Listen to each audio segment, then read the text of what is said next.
On behalf of the EFDD Group, Deputy Paul Nuttall, 3 minutes, please. Mr. President, Commissioner, a fortnight ago in the European Parliament, I warned that the next terrorist attack was a case of not if, but when and where. And we had the answer 48 hours later. We had a beheading in the French town of Grenoble, a massacre of 38 innocents in the Tunisian resort of Port El Kantoui, and a bombing of a mosque in Kuwait.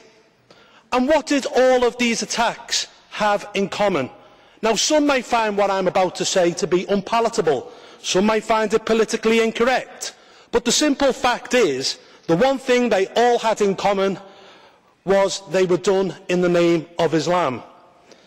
Now, I hear people in my own country claim the opposite and say that these outrages have nothing to do with Islam.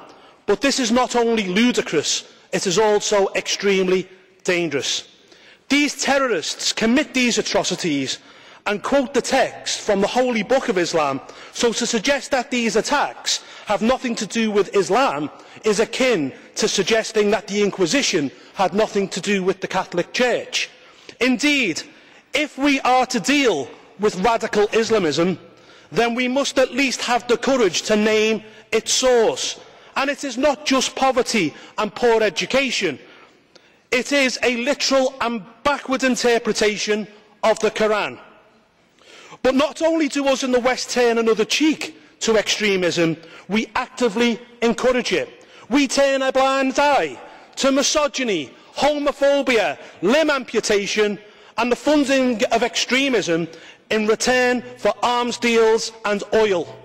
And this primarily takes place with the states of Saudi Arabia and Qatar.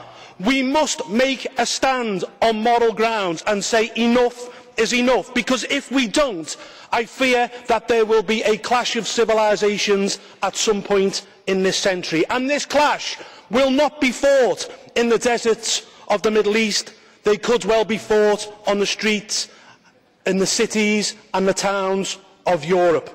We are the politicians of today, ladies and gentlemen, and we have a duty to hand on a stable and better society to our descendants. And that is not a society where the word of a woman is worth half of that of a man. It is not a society where homosexuals are persecuted, and it is not a society where unbelievers are second-class citizens.